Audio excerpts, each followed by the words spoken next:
और उसके साथ समरभूमि में आपके लिए आज युद्ध करने का उचित अवसर नहीं है। अरे वो सामान्य नारी नहीं, देवी रूपणी कोई अद्भुतम शक्ति है, अद्भुत जंतु वाली है और देवताओं के भी ज्ञान से परे है। उस शक्ति को, उस देव स्त्री को जो देवता लोग हैं शायद उनसे भी आगे है, वो देवताओं से भी परे, जिसको कोई न समझ सके, जिसकी शक्ति को कोई न समझ सके, ज्ञान को कोई पार न सके, उसी को कहते हैं कि भैया सबसे परे है, अर्थात सबसे ऊपर है, सबसे आगे है, सब पर भारी है। इस प्रकार जाने काहे देवी को जान पाना अत्यंत कठिन है और दूसरी काल रात्रि के समान प्रतीत हो रही है।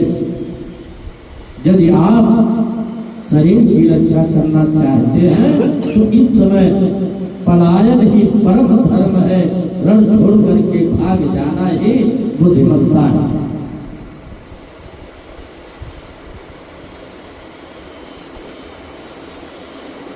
इस शरीर की रक्षा हो जाने के बाद पूरा आनंददायक अनुकूल समय आने पर संग्राम में आपकी विजय होगी, इसमें कोई संदेह नहीं है। इस प्रकार से वो अपने नायक को समझा रहा है। पुनः समय आएगा, बलशाली बनाकर विजय की प्राप्ति होगी, ऐसा उसने समझाया। कहा राजन, आपको जैसा उचित जान पड़े भली बात सोच समझ कर आप वैसा ही कीजिए। हमारी समझ में जो आया और वो मैं अपना सुझाव तुम्हें बता रहा हूँ, ऐसा उसने समझाया। हाँ हाँ। किसी समय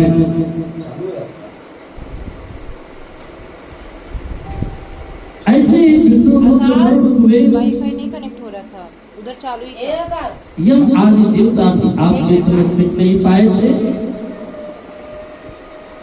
और चाचा बुलाओ बोल इस समस्त जगत को काल के अधीन मानकर आप भी पाताल लोक को चले जाइए और जीवन बचा रहा तो आप का कल्याण आगे अवश्य होगा। इस प्रकार से समझाया।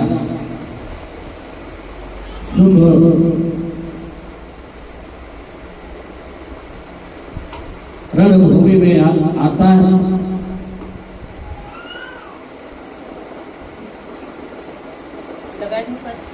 और देवी से वार्तालाप करता है। मूर्ति कालिका द्वारा फोन दे दीजिए, वो वाईफाई चेक करेंगे। बल होता है। देवी के उत्तम चरित्र के पठन और श्रवण का फल आगे बताते हैं कि उनकी महिमा का गुणगान करने से क्या फल मिलता है।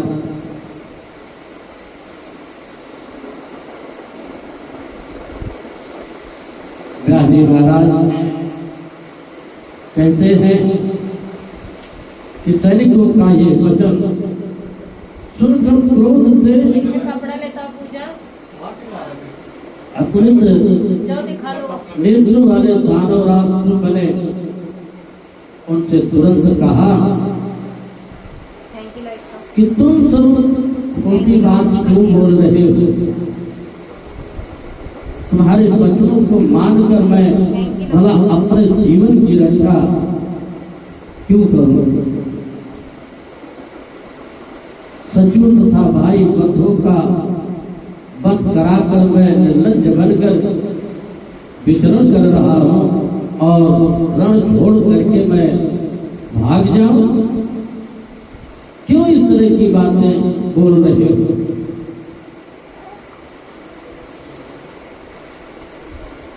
मैं तो देव को ही प्रधान मानता हूँ, अनर्थकारी पुरुषार्थ को धिक्कार है। क्योंकि जिस नृसिंह ने सभी देवताओं पर विजय प्राप्त कर ली थी, उसे इस स्त्री ने मार डाला और मैं इस स्त्री को छोड़ दूं, यह संभव नहीं है ना? सीतापुर मेरा रथ तैयार करो, मैं कहीं रण छोड़ करके भागने वाला नहीं। मेरा रथ तैयार करो, मैं संग्राम में जाता हूँ और विजय अथवा मरण जो भी प्रारब्ध होगा, उस प्रारब्ध के अनुसार जो भी प्राप्त होगा मुझे स्वीकार है, पर मैं निर्लज्जों की तरह जो है वो कृपा करके भागने वाला नहीं हूँ।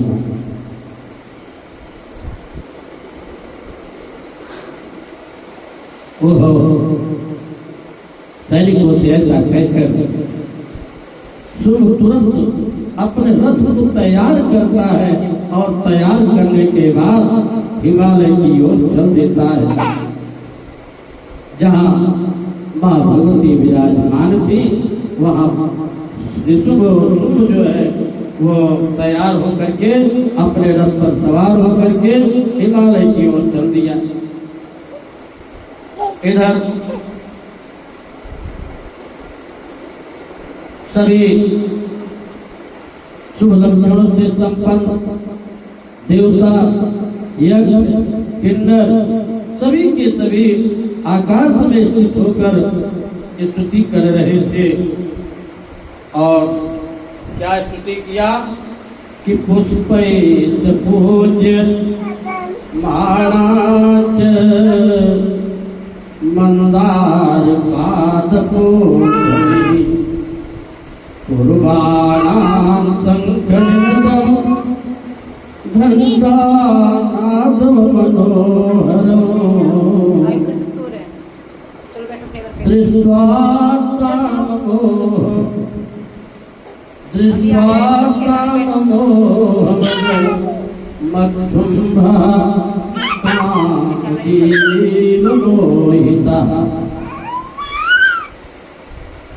पुष्पैश्च पूज्यमानां आकाश में समस्त देवतागण मंदार के पुष्प को लेकर के माँ भगवती की आराधना करने लगे। जैसे ही पता चला कि तुम अपने सैनिकों के साथ रथ पर सवार होकर युद्ध के लिए माँ के पास आ रहा है, वैसे आकाश में जितने भी स्थित देवी देवता यज्ञ किन्नर जितने भी थे वो सब प्रार्थना कर रहे हैं माँ भगवती से कि पुष्पैश्च पूज्यमानांच मंदार पादपोषणी। माँ भगवती के चरण कमलों का ध्यान करते हुए और मंदार के पुष्प को धारण किए हुए स्तमन करने लगे। कुर्बाणां संकलितं, जैसे ही पुष्प की माला मंदार का पुष्प लेकर के माँ भगवती को स्तमन किया, सारे देवता लोग कुर्बाणां संकलितं घंटानादं मनोहरं, बड़े उच्च स्वर से शंख की आवाज, शंख की ध्वनि होने लगी और घंटानाद होने लगा। उन्हें देखकर शुंभ इस आवाज को सुन करके मोहित हो गया कि जिस स्त्री के स्थान में इतना सुंदर आवाज और इतनी सुंदर जो है पुष्प की वर्षा हो रही है, ऐसे दृश्य को देख करके जब वहां पहुंचता है हिमालय पर्वत पर जहाँ माँ भगवती विराजमान थी, माँ को देखते ही वो बिल्कुल मोहित हो गया। माँ भगवती ने ऐसी नींद चली और ऐसे शक्ति का, काम शक्ति का प्रादुर्भाव किया और अपनी सुंदरता को इस तरह से बिखेर दिया कि जैसे ही शुभ माता जी को देखता है वो मोहित हो गया, मोह जाल में पड़ गया, काम शक्ति का प्रादुर्भाव किया और शुभ कामासक्त होकर मन ही मन सोचने लगा कि यहो इसका ऐसा आकर्षक रूप, ऐसा अद्भुत जातुर और सुख वार्ता, इसकी धीरता, ये दोनों परस्पर विरोधी भाव में है, इसमें एक साथ कैसे विद्यमान है, लगता है कोई साधारण स्त्री नहीं है। और आश्चर्य है ये रमणी काम भावना से रहित है, इतना सब कुछ होते हुए और स्त्री के पास कोई काम शक्ति नहीं दिखाई दे रही है, ये भी बड़ी आश्चर्य की बात है। ये दुख बार बार आश्चर्य में पड़कर सोचने लगा, फिर सोचा कि मैं इस स्त्री के साथ ऐसा क्या उपाय करूं, कौन ऐसी सुंदर जुक्ति लगाऊं कि जिससे ये मेरे वश में हो जाए और इस स्त्री को मैं अपने पास लेकर के आ जाऊं। ये सुन जो है बार बार सोचने लगा, सबको मोहित करने वाली, अभिमान में मत रहने वाली, शुभ लक्षणों से युक्त किस प्रकार मेरे वश में हो, ये युक्तियां शुभ जो है वो सोचने लगा। सैकड़ों इधर इस विषम परिस्थिति के आ जाने पर मैं क्या करूं, कहाँ जाऊं, स्त्री के हाथों मर जाना भी उचित नहीं है। जब स्त्री के हाथों मर जाता हूँ तो कल मेरी बड़ी तौहीनी होगी, जो बड़ा पराक्रम में बड़ा खेल अपने को लगाता था और ये स्त्री के हाथों मारा गया।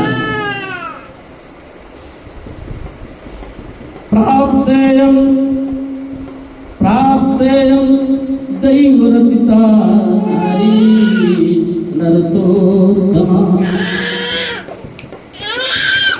नारायणं अस्मत्कुलस्य सर्वथा जनार्दन। सैकड़ों वीरों से श्रेष्ठ महा बलशालिनी दैव प्रसिद्धि नारी मेरे कुल के पूर्ण विनाश के लिए यहाँ उपस्थित हुई है। मैं इस समय सामने से युक्त शत्रुओं का प्रयोग व्यर्थ में क्यों करूं, ये तो संहार के लिए आई हुई है और अब इसके साथ अगर हम किसी प्रेमापूर्ण कोई वार्ता करते हैं, कोई उद्यम करते हैं तो व्यर्थ ही जाएगा। इसलिए अब ऐसी कोई ऐसी समस्या नहीं दिख रही है, कोई ऐसी स्थिति नहीं दिख रही है कि इसके साथ अब कोई नीत युक्त बात करे।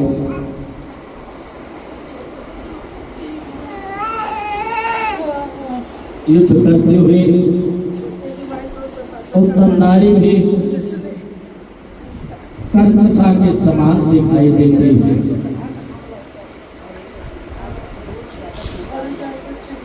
और धनुष खींचते समय कोई स्त्री अपने दोनों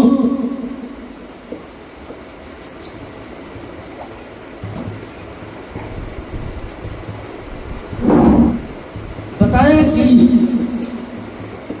स्त्रियां जब धनुष खींचे और अपने वक्षस्थल को कैसे संभाले, लेकिन इसके पास तो ऐसी कला है कि धनुष खींचने पर भी इसने अपने वक्षस्थल को बाकायदे ढकी हुई है, तो जरूर कोई ना कोई इसके पास अद्भुत शक्ति है। वो शुभ बार बार माँ भगवती के प्रत्येक अंगों के कला कौशल को देखते हुए वर्णन कर रहा है कि ये कोई साधारण स्त्री नहीं है। व्यास जी महाराज जन्मेजय जी को यहाँ तक की बात सुनाई। भगवती के इस प्रकार के कहने पर काल रूपी कालिका काल से प्रेरित होकर बड़ी तेजी से तत्काल गदा उठाकर सावधानी पूर्वक रण में खड़ी हो गई। इसके बाद सभी देवता समस्त मुनि महात्माओं के देखते देखते उन दोनों में भीषण युद्ध प्रारंभ हो गया। और जैसे ही भीषण युद्ध प्रारंभ हुआ,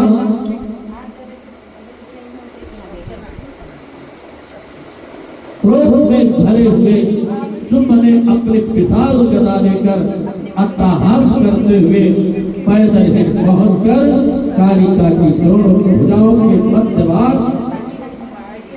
में प्रहार करता है। आय पुत्र समस्त शत्रु से युद्ध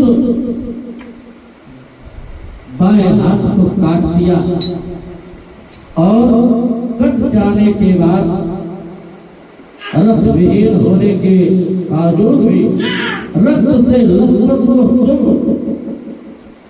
हाथ में गदा लिए हुए शीघ्रतापूर्ण कालिका के पास पहुंचकर उनके ऊपर प्रहार करने लगा। हंसते दाहिने हाथ को काट दिया। शुभ कुपित होकर कालिका पर पैर से प्रहार करने के लिए शीघ्रता आगे बढ़ा। तभी कालिका ने अपनी तलवार से तुरंत उसके दोनों पैर जो है काट दिए। वो कालिका भवानी की हाथ पैर कट जाने पर भी ठहरो ठहरो ऐसा कहता हुआ कालिका को भयभीत करते हुए वेगपूर्ण दौड़ता हुआ उनकी ओर चला। उसे आते देखकर कालिका ने उसके कमल सदृश मस्तक को काट दिया। कंठ से रक्त की अजब धारा बहने लगी। मस्तक कट जाने पर पर्वत जमीन पर गिर पड़ा। उसके प्राण शरीर से निकलकर तत्काल प्रयास कर गए। दैत्य को इस प्रकार प्राण विहीन होकर गिरा हुआ देखकर भगवती चामुंडा कालिका की स्तुति करने लगी। देवी का उत्तम चरित्र किसका फोन है? सुन आदि दैत्यों का वध, देवताओं ने रक्षा सबका वर्णन आपसे कर दिया। 40 पृथ्वी पर रहने वाले मनुष्य की समस्त आख्यान का भक्ति भाव से निरंतर पठन पाठ श्रवण करते हैं, वह निश्चित रूप से कृतार्थ हो जाते हैं। पुत्रहीन को पुत्र प्राप्ति होती है, निर्धन को विपुल संपदा की प्राप्ति होती है, और जो रोग से ग्रसित होते हैं रोग से मुक्ति हो जाती है।